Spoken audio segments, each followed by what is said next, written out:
We're now at the point where we're going to be starting to do the NWT unit. This is the Marty. They no longer sell this unit. They've actually upgraded to what's called the X21, but I'm going to do this kind of lame tutorial anyway. I am not an expert, so this will probably be a bunch of my idiotic ramblings, but their new unit and this unit should be pretty similar. So with my unit, I'm going to be doing button controls that are completely different than the stock ones because my stock ones are crusty. And so you can see by the diagram, whatever kind of sequence you push on the buttons will determine what the button does, whether it starts it or turns on the blinker. And there's 6 buttons total.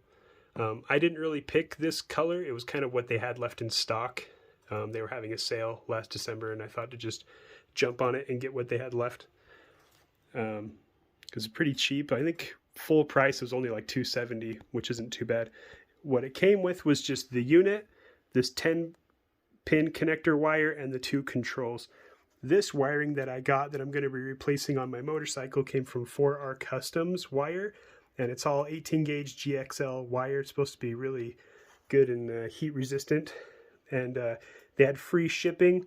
I'll kind of zoom in on my little sticky note there. So I got a 10-pack of wire right there for $23.95, and then I needed to get these 2 other colors to go with my diagram, and they were $6.95 each.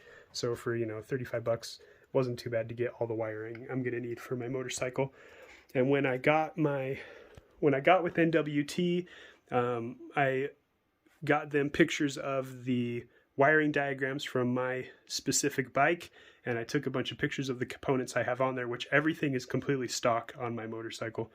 And then they drew up, this is what my new diagram will look like. So you can see right here, this is the Marty unit right there. And so both of the hand controls just plug right in, boop, like that. And then this 10-pin connector that's going to my gauges, my lights, and the sensors on the motorcycle, neutral switch and oil and temperature. Those are just going to, they supplied those wires. All of this right there is just these wires, and all of that just plugs right in. That's it. So the only extra wiring that I'm going to have to do for extra wire, you can use the stock wire. However, I don't want to use 40-year-old wire, so I'm using this nice stuff. So right here, these red ones, I'm going to have to supply those, and then just all the ones on this side. And you can see on the unit itself, they just plug in all right there, and then there's just a little screw on top. Now, as far as quality goes, this thing's pretty light, but it's 3D printed, which I don't mind. I think 3D printing is cool. Their X21 looks nicer. I think it's also 3D printed. And then along with that, they told me I'm just going to need some shrink wrap. Oh yeah, also there was on my diagram, this right here, this relay is a new relay, and I just got this from O'Reilly's. That's it. And so it'll connect a little differently, but that was the only extra electronic part that I needed. And then I just got like a shrink wrap stuff. I'm not going to bother doing connectors. They kind of recommended, especially for someone with my poor skill level, just twist the wires together and just shrink tube. So we're keeping it real simple, no soldering, just having fun. And I'm going to try 3/8 when I'm done, just to run across the engine. And if it's too small, I'll take it back and go get a 1/2 inch or whatever. All right, now we're going to go to the motorcycle, and I'll show you what I've done there. So we're back out here at the bike, and what you can see what I've done, I've gone through and I have labeled my electrical components. So blue is my code that I'm keeping it because blue is my favorite color, and then white is getting cut off. So these 2 wires are getting cut off. You can see this goes Marty purple, right, starter solenoid, Marty green, starter solenoid, and then I have like up here wrote down rear brake switch. SC stands for my sub connector, so that's the small wires that came with the unit, so the SC black. And then I've got my wires in the back labeled, got my CDI right there that we're still using. What does this say? So just for example, I just neutral switch, sub connector gray. So I know I'm going to cut that and I'm going to wire it in, keeping my coils for now. Those will probably be upgraded. Like I said, everything currently on my bike is completely stock, and My only disclaimer for this bike is this build is only going to work if you also have this same motorcycle, but if you buy this product from NWT, they will be doing a custom diagram for your bike and any other stuff you might have. So these are trash. They're not even going to get used. We don't even worry about them, both sides. And then up front here, right, so blue is staying. Was that my speedometer ground? So that has to go back to ground. And then my yellow, I've got SC red, right? It's my oil light. And so a lot of these wires are gone. A lot of it's going to be cut out and not used. And I've opened up my whole loom on that side because most of those wires are not going to be used. Some of them will be reused. I think the black stripe, the red one might get reused, and I think the solid black and this one, which goes to my oil switch, one of those gets used. It's not even going to get disconnected. And then of course my 7-volt regulator is hanging out up here, so that actually doesn't really get touched much at all. The wires kind of stay the same. A lot of these are real, like I labeled this one repair. This is why I needed to get my wiring done, because when they had that fairing on there, they cut directly into the wire with just a metal thing to wire everything. It was really dumb, but here we go. We're going to start cutting wires.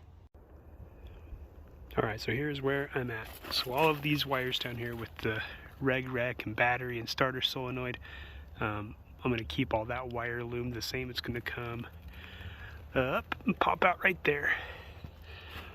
And so I don't really have two hands, but a lot of those are going to be sub-connector, and then it's just going to be wired straight to the Marty.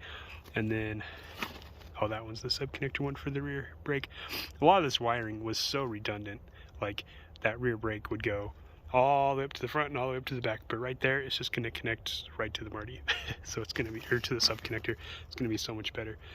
And then all I have is a ground and a red wire. That's the only thing that's going back up to the front. And then there'll just be wires running from the Marty to the front. That's it. Let's see if we go up to the front. So missing a lot of wire, which is nice. Oh, I took my hand grips off too, so they're hanging out there. And then you'll notice I just have, oh, sorry. Okay. All of these white ones are going to go to my sub connector. Those blue ones are just going to go to ground. These wires here, I think I'm going to shorten them up a little bit and take out these connections that are in the middle. They're just kind of in the way. And those connections are just crusty. And then 7-volt regulator still hanging there. It's going to go back up where it needs to go. The only thing I really needed to keep as part of the electrical is that goes to the headlight, so I'm still going to need that, so I cut that off of the left handle. And then, oh yeah, I got to keep that too. But all that wiring, that's everything that I do not need. So there's my hand controls. We got like a signal relay. Stuff you just don't need. The Marty takes care of all that. Also, fuse box. Don't need a fuse box. So if you look on the bike, oh, I don't have my light on me now. So right there where the fuse box used to be, it's just going to be nothing. The only actual fuse that will be on this is this guy right here. The starter solenoid fuse right there. That's it. No other fuses. All the other fuses are internal in the Marty unit, and they self-reset. So there we go. Everything's all kind of stripped down. All this nasty wire loom I'm not going to need anymore. Which is pretty exciting. All right, we're going to get to wiring probably tomorrow. It's getting late. Now you might be thinking, what do you do with the wires that you clipped? Because some of them aren't being used. So if we look at my diagram here, oh, focus, okay. Right up there, gray means connection, black means no connection. You can look at my lights, for example. Gray, like let's look at my right signal right there. It's going to connect to the yellow, but then it's also going to connect to nothing. So what you're going to do, right here, my right one. So there's my blue, and that's going to connect like I have here. Oh my gosh, I'm doing a turbo job. That goes to Marty yellow, but the back one here, because there was two, I'm just going to snip it. We're going to cover it with a little bit of shrink stuff, and then we're just going to cap it off. It's literally just going to connect to nothing. It's just going to cap off. And there's actually quite a few connections that do that. In fact, if you look at the key switch, where's it at? Where's that? Right there. There's only 2 lines coming out of the key switch that are actually used, and they're going to be connected to your reg and to the 7-volt regulator, and then this red one goes over to your switch power 1 and 2. But right there, there's 4 lines right there that are actually being just capped off. So you have back here, all those ones right there, cap off, cap off, cap off, and then I have the red one.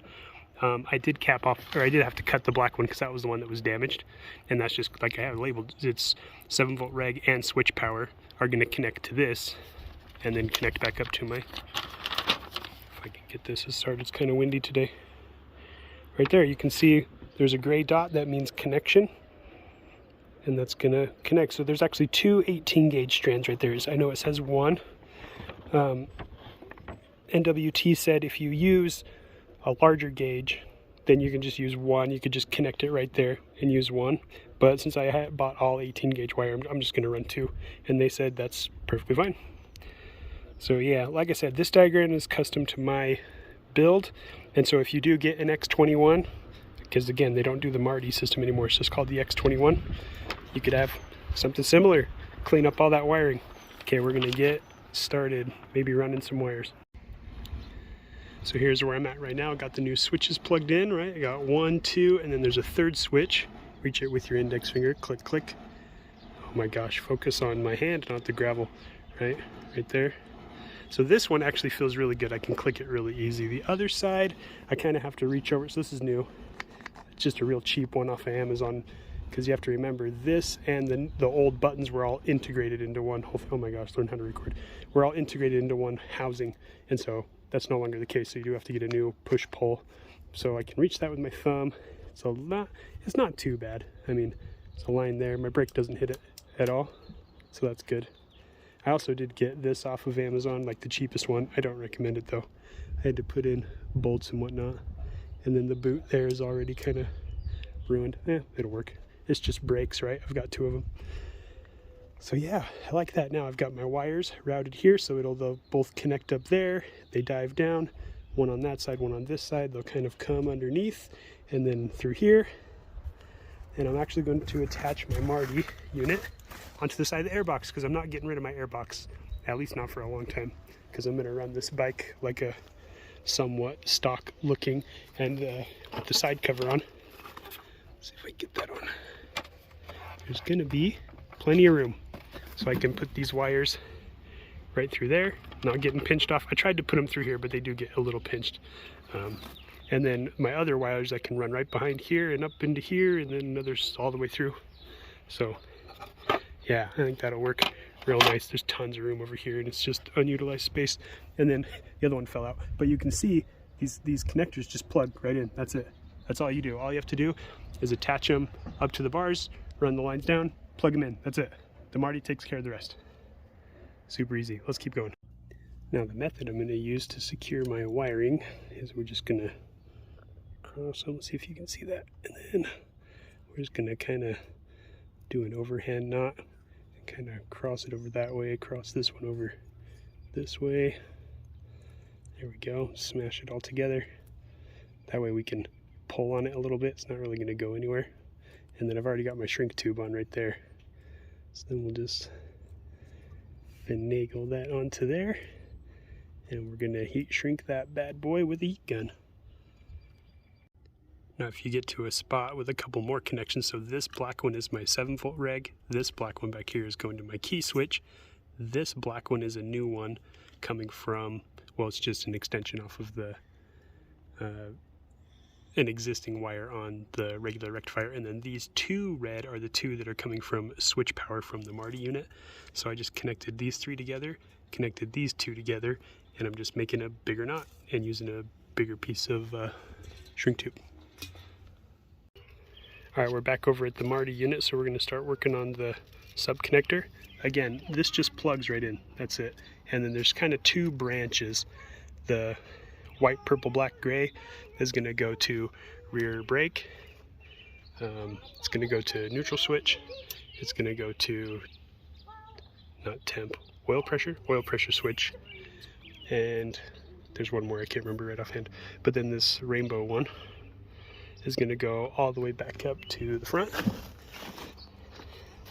just these, and we're just going to connect these to this. And I realize I made this brown one just a little short, but since this is such a small gauge wire, I think I can make it work. So we'll get all those tied and shrink wrapped. Alright, I've been practicing soldering. This is actually kind of my first time doing it, but here's what I'm going to do. I'm going to cut off about this much. There's not really that far that it can go into the Marty unit. So we'll dip it into some flux here. And then what I'm going to do is I'm going to kind of heat it up on my soldering iron. And it kind of helped if I put some solder on there and then let the, I'm terrible at this. So if I can do it, you can do it. Oh, there we go. So we got some on there, just a little bulb like that. Again, I'm terrible at this. This is really like my first time doing this. So now that we have a little bulb on there, get it cold? Okay, it's cool enough. Now when you have the Marty unit, I undid the screws. I just had a little screwdriver. But undid all my screws, and then basically what we're going to do is with all of our wires in the right order. This is just a scrap piece. I don't remember where pink goes, but you just kind of push it into here. I might have put a little too much solder on.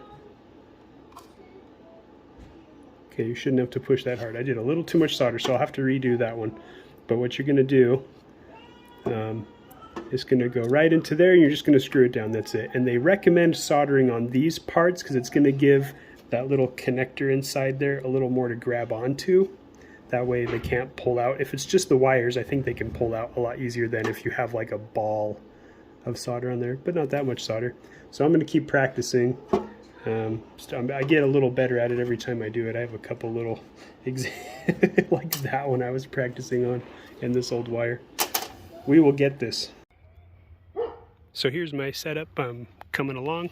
See, I've got all of this side all plugged in. I actually liked not having it completely taped down so I could move it and plug them in. That was actually kind of nice. Maybe I recommend don't taping it down yet. But yeah, I've got my tray here. I decided just to tape this down because then what I can do is I can take have my wire in one hand, have my solder in the other, and then I can touch it to the heat instead of touching the heat to having the heat in one hand. This works. It's not moving anywhere. And then I can just kind of like slide this forward to get it closer, do my solder, move it back, plug it in. It's working pretty good. And I've got my chart right here. You'll notice it's upside down because my Marty is mounted upside down. Sorry, I'm like moving the camera everywhere. I'm kind of spazzed tonight because I'm excited because I'm almost done. But yeah, so just note that mine's upside down because I'm mounting it upside down and just running down the colors. It's really not too bad. I just have those 3 over there, then I just got to plug in the hand controls and the 10 pin, and then we'll do some second guessing and some third guessing, and then I'll go over everything and we'll fire it up. Alright, so I have already previously done my call with NWT, did that live over Instagram, which was nice because then I could show them my bike and he could tell me this was right, this was wrong. One thing I didn't do is I almost forgot to do a ground off of my horn, which you could just do. I'm going to connect it to this bolt because it's an aftermarket horn. Hopefully it won't look too stupid right there. You could take your ground and put it here, and then he said it would be better if I did that, then I would need to ground the front forks to the rear of the frame of the bike. You want to ground everything to the frame of the bike, not to the forks. And he said most people do it, but the problem is you'll start getting rust on your forks. And I was like, well, that sounds like an extra step. So I just grounded it to the rest of my ground, my ground cluster up here. And so I've got my 2 blacks, my 2 greens from the display, and I've got ground from the 7-volt reg, ground from the light, ground from the horn, and all of those go to one ground wire, which goes all the way back to here. You're not going to see that great, but it connects to this bolt next to my CDI.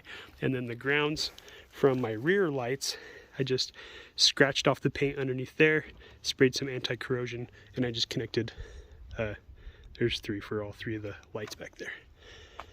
Let's see, during this whole process I did have my battery unplugged, and then they recommended to unplug the 1 fuse. So it's also been unplugged just in case. I'm about ready to start plugging stuff in because I've got everything hooked up to the Marty, and I think everything is correct. Got my buttons hooked up. Oh yeah, I did go back and do the clutch safety and my brake. Those were tricky because those wires that they supply are really thin. So back to here, focus. I just put it through, there's a hole in there, so I put it through the hole, wrapped it around it, and then I put my shrink wrap over that and just shrink wrapped it. So that's not a specific fitting, but okay, I'm gonna kind of double check everything again, and then I'm gonna plug it in and turn it on. All right, just one more thing. You remember in an earlier video, hopefully you watched it, that there was just a rat nest of wires. We had wires that connected here, and then they came up and they came through and been everywhere. Now, all we have is just that. That's it, just to plug in this. And I guess the case in point for all the rust is this is where the ground used to be for a lot of things up here. Now we're not grounding up to here, and stuff isn't rusting out. I did spray some ACF 15 there, but that's it. Just one connector just for the headlight. That's it. Like, so much nicer. All right, we're on the tripod. No more shaky cam.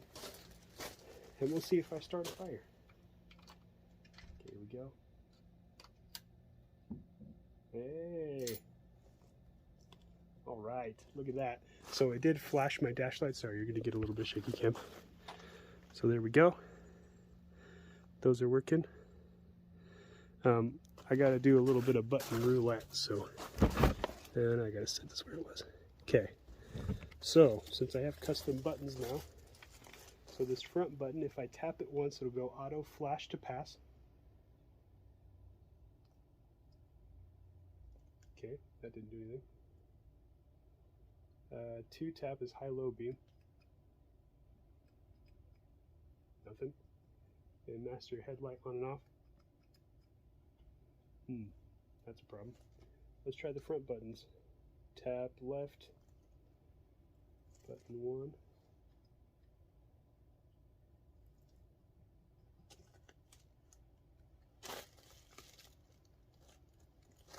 So it looks like my front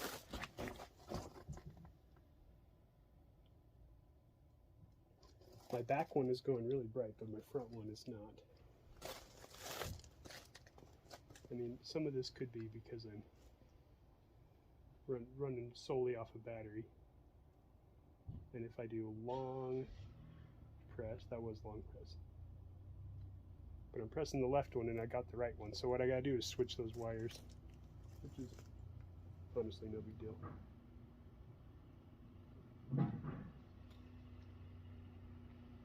Click that once. Bottom one. Horn works. Okay. So on the right side, engine power on and off is the front one. Tap it, so we'll see if the engine kicks over.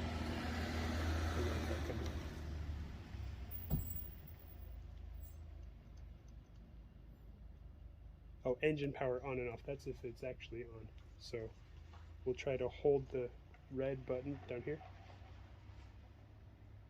Okay, so nothing. So I'm gonna have to tap this one and then.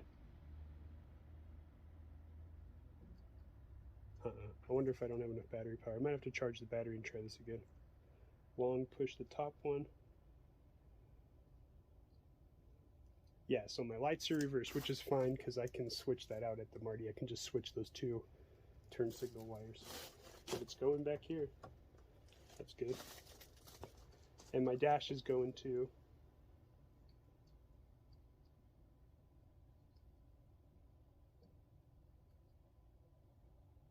okay.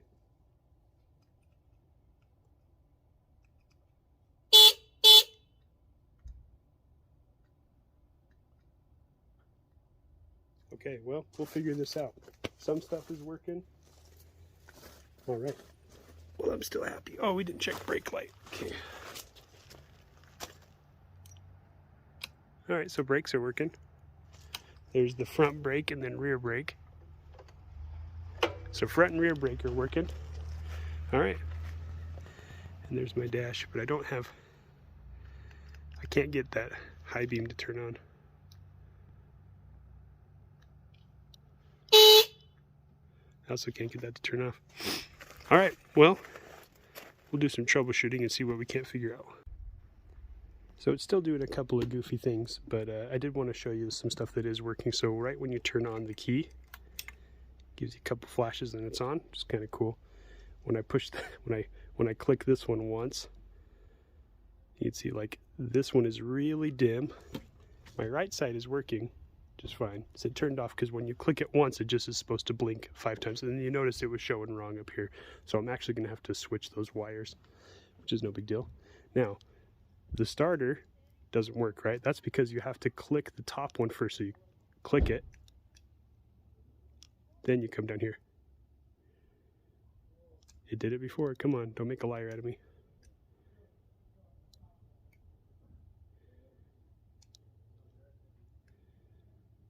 Did I have to hold it? No, it did it.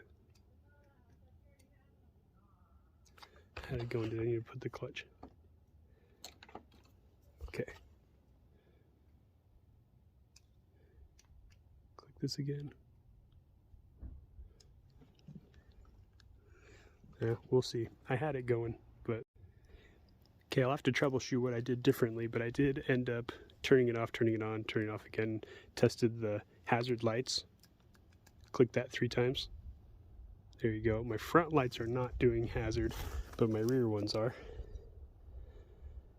That looks pretty good.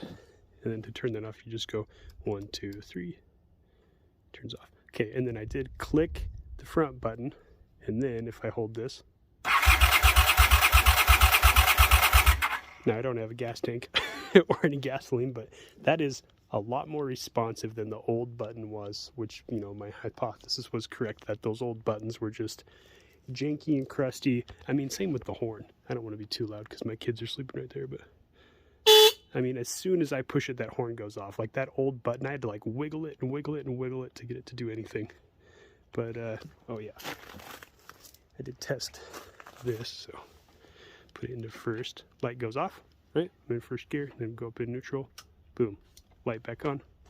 So that's good. So I'm going to write the things down that aren't going 100% right. And then I'm going to send a message to NWT and see if we can't troubleshoot. Their customer service is really good. So I am pleased with the progress I've made so far. I'm surprised it's working as well as it is with how much of an amateur I am with electronics. So we'll see. I'm pleased. Oh, and if you can see down here, it does glow blue. That's fun. I mean, I've got it taped. Maybe that's why it's blue, but that's pretty cool. All right, this video's plenty long enough. All right, so it's actually the next day. I was able to do a video chat with NWT, with Dave. Super nice dude. Really fun talking to him. You can tell he really just wants you to get your bike back on the road. Like, he just wants to troubleshoot it with you. He has a lot of fun. Anyway, the reason my lights were so dim is I don't have a proper ground, and so this is the ground. It grounds to this metal, and then this used to ground to the tab right there on the inside of the headlight, but I didn't have a ground at all. And so what I did is I actually chopped off the old ground for that with the old connector. It's not going to focus on that. And so I'm going to plug that into the headlight bucket, and then I'm just going to tie this into one of these wires right here, because all of that's going to ground.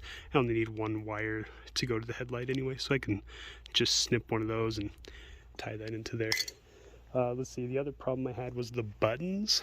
So my main problem was I had to drill a hole right here to make room for this little, see that little black thing, how it's kind of bumped out right there? I needed to make room for that. I didn't drill a big enough hole, and it was pinching off the wires, so this button just wasn't working at all because of that. And then kind of same on the other side, that one was working half as well, so I could start the bike. And then we were troubleshooting my indicator. This wire is for the dash light high beam, and it was connected blue to blue like it's supposed to be, but the light still wasn't coming on even when we got the headlight to actually work. So to troubleshoot that, we connected it to the high beam here. That also didn't seem to work, so I think I just have a bad bulb. So we'll get that fixed. Okay, I think I've got everything figured out now. All right, so I'm gonna turn the key on. Lights flash just like they're supposed to. turn it on, headlights on.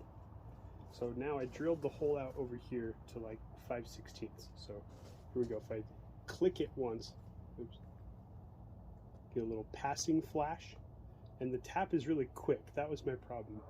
So now we'll do 2 quick flaps, 1, 2, high beam, and the light is working. It's just really dim. So the indicator light. Now we'll go 1, 2, back to low, deep, and then if I go 3 quick ones, 1, 2, 3, off. And then 1, 2, 3, turn it back on.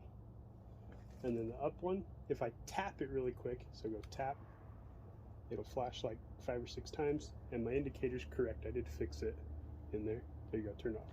Now if I press it, it will go on and it will stay on. I think he said it'll stay on for like 3.5 minutes and then it'll automatically turn off. And then if I give it a quick tap, now don't make a liar out of me, turned off. Okay. Now other side, we'll go quick tap. And it's turning on correct here and down there. My ground is working now. Now if I do a long press, it'll be on for 3.5 minutes. Let me move, so yeah, back is working too, just fine. So we'll go quick tap, it's off. Now if I do 3 taps over here, 1, 2, 3, hazards, which were not stock on this vehicle to have hazard lights, but now I have them. Front and back, working good. And then you just do those 3 taps, so 1, 2, 3. Okay. Now if we come to the front button and just tap it once, so I heard a click from my starter solenoid and my dash lights turned on. They weren't on before, they are now, not the indicator lights. And then we can go, oh yeah. Now we're done driving, I can go click. Oh, didn't do it that time. There we go. It's a really hard, fast click, but it worked that time. So it's getting more consistent. And I think that's it. Brakes lights still work. It's in neutral right now, so if I put it into gear, I click this, starter solenoid's on, right, it starts. If I click off of my, right, clutch is off, nothing, clutch on, right, so the clutch safety works. Back to neutral. There we go. I think we got it. Brake lights both still work. I don't know if you're going to be able to see that from over there. That's hand and foot. Nice. I think that's it. I'll probably have some final thoughts and then we'll wrap up this video. I am really excited. I literally just need my gas tank, which is in a different video. I just put the Caswell tank liner on the inside yesterday, and I'm actually going on vacation for a couple days, which will be great because it needs to cure anyway. And then I'll get my lines wrapped up and everything kind of finalized. But as it is, I just need a tank and fuel and then it'll start. Okay, I realized when editing I forgot to talk about this new relay. It had a tab built in. I was able to mount it right to this bolt that connects your reg rec to the rest of your bike. That was really convenient. There's enough room under the wire right there, and my side cover sits like just right above it, so there's plenty of room right there. You need this relay to make sure your kill switch will actually kill the engine, because we removed that somewhere, and so you had to replace it with something modern. And then I think one of these black wires goes to ground, another of the black wires goes to the regulator rectifier, I think this black and white one goes, yeah, it goes, sorry, it goes up here. I'm probably doing a real terrible job filming. I think that goes to your CDI, and then the pink one goes to engine power, so that you can kill the engine power. This tab is unused, and they said just cover it with some shrink wrap, just to, it's not exposed to the elements. But yeah, that's it. Okay, this is a plenty long video, so it's gonna be done.